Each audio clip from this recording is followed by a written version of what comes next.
Okay 13 years married life ఉన్నా కూడా వాళ్ళు 1 మంత్ లోపలే మన దగ్గర మందులతో ప్రెగ్నెన్సీ పొందారు. అవును సార్. 13 ఇయర్స్ రాంది 1 మంత్ లో వచ్చింది. అవును సార్.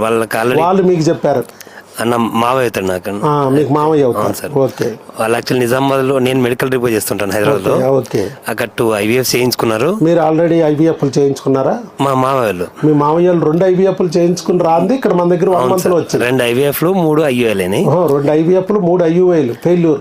అదే సార్. దాని తర్వాత 1 మంత్ లో ఇక్కడ మన దగ్గర ప్రెగ్నెన్సీ. అవును సార్. ఇక్కడికి వచ్చారు మామూలుగా దుర్గా దుర్గామాత టెంపుల్ వచ్చి అయిపోయిన తర్వాత ఇలా చూస్తా మామూలుగా ఈ వీడియో చూసి ఇక ఫైనల్ గా ఒకసారి అటెంప్ట్ చేద్దాం అని చెప్పి ఇక్కడికి వచ్చారు. కొండ మీద దుర్గమ్మ అమ్మవారిని, కొండ కింద ఉన్న డాక్టర్ వైఎస్ బాబు గారిని ఇద్దరిని కలిసి వెళ్ళారు. అవును సార్. చాలా సార్ మంత్లు అయిపోయింది. అవును సార్.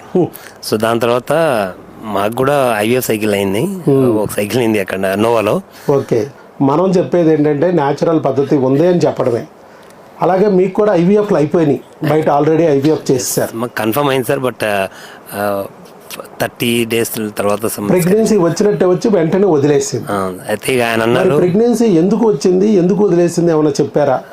దాన్ని వాళ్ళు అన్ఎక్స్ప్లెయిన్డ్ అన్నారు. అవును సార్. నాకేం తెలియదు, నేను చేతులు ఎత్తేస్తున్నాను, నీ 3 లక్షలు ఇంకా కట్టాల్సిన బిల్లు ఏమైనా ఉంటే కట్టెళ్ళి నాన్న, కావాలంటే ఆఫర్ ఇస్తాను రా, 50,000 డిస్కౌంట్ ఇస్తాను, సెకండ్ IVF కి రెడీ అవ్వన్నారు.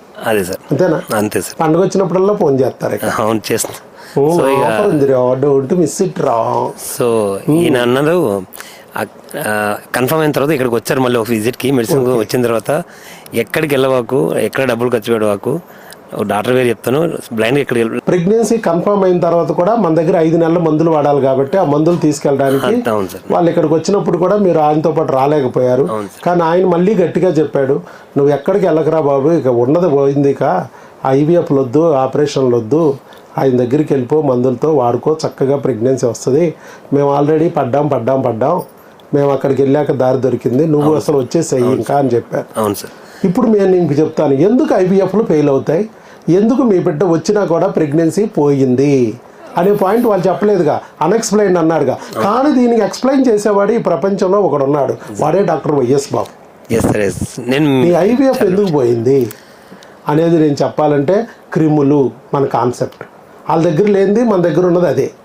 ఇప్పుడు ఒక భూమి లోపల ఒక పురుగు చేరింది అనుకోండి, విత్తనాన్ని తినేసింది అనుకోండి, తప్పలో పుచ్చులైనవి, నీ వీరికణం అనేది విత్తనం, ఆవిడ అండం అనేది విత్తనం, భూమి అనేది గర్భసంచి.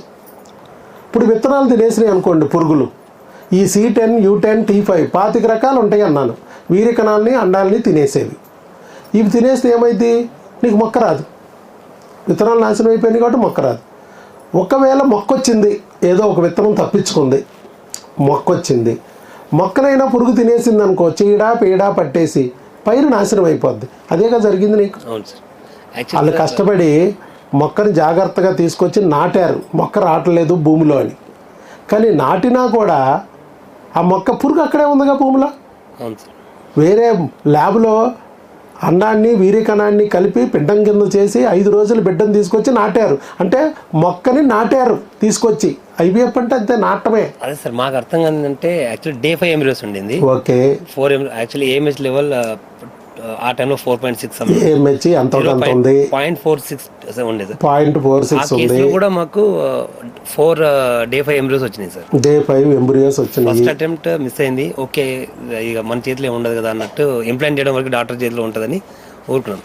3 months గ్యాప్ ఇచ్చాం, మళ్ళీ ఎస్ట్రోస్కోపీ చేశారు, మళ్ళీ మధ్యలో టైం పాస్కి ఎస్ట్రోస్కోపీ చేశారు. మళ్ళీ IVF అంటే మీరు సర్దుకోలేరుగా, కొంచెం సర్దుకుంటాకి ఒక టైం ఇవ్వాలి. దాని తర్వాత మళ్ళీ ఉన్న 2 ఈ లోపల మరి అలాగని ఖాళీగా ఉంచితే హాస్పిటల్ ఎట్టారు అనేది, ఎస్ట్రోస్కోపీ చెయ్యాలా, ఒక 30,000 అన్ని నార్మల్ వచ్చినాయి సార్. AMH లెవెల్స్ తప్పితే మిగతా అన్ని AMH లెవెల్ చాలా తక్కువ ఉంది. అవును సార్. AMH లెవెల్ మనం గుండుసున్నామంటే ప్రెగ్నెన్సీ తెప్పిస్తాం. చాలా వీడియోస్. ఇక్కడ AMH అనేది అసలు లేనే లేదు, టెస్టే చేయను నేను. మీకు 18 హార్మోన్ టెస్ట్ చేసాము ఇవాళ మనం. ఏ డాక్టర్ కూడా చెయ్యని టెస్టులు మనం చేస్తున్నాం, హార్మోన్ టెస్టులు. ఏ డాక్టర్ కూడా 7 హార్మోన్ల కన్నా మించి చేయరు. మీరు చూసుకోండి ఫైళ్ళన్నీ. నేను 18 చేస్తుంటే అందుట్లో AMH లేదు, AMH అవసరమే లేదని చెప్పాను నేను. నా డౌట్ అదే సార్. యాక్చువల్లీ AMH వాల్యూ చాలా లో ఉంది ఈ కండిషన్లో. అంత లో ఉంటే ఎట్లా ఆవిడకి పిల్లలు పుడతారా, అంటాలని అయిపోయినాయి అంటున్నారు. అడుగంటిపోయినాయి అంటున్నారు.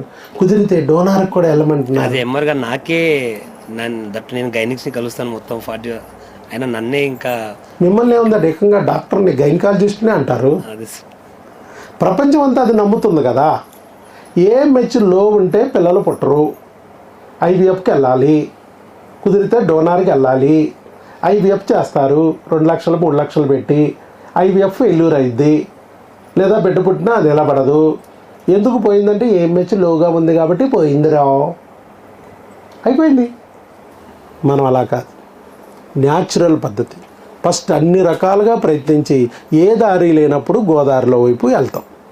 ఫస్ట్ రహదారులన్నీ వెతకొచ్చు. ఓకే, మీకు కూడా అంతేనమ్మా. ఆ క్రిముల ఎఫెక్టా హార్మోన్ల ఎఫెక్ట్ అనేది చూసి మీకు వచ్చిన టెస్టులు బట్టి మందులు వాడించి తగ్గిస్తాం.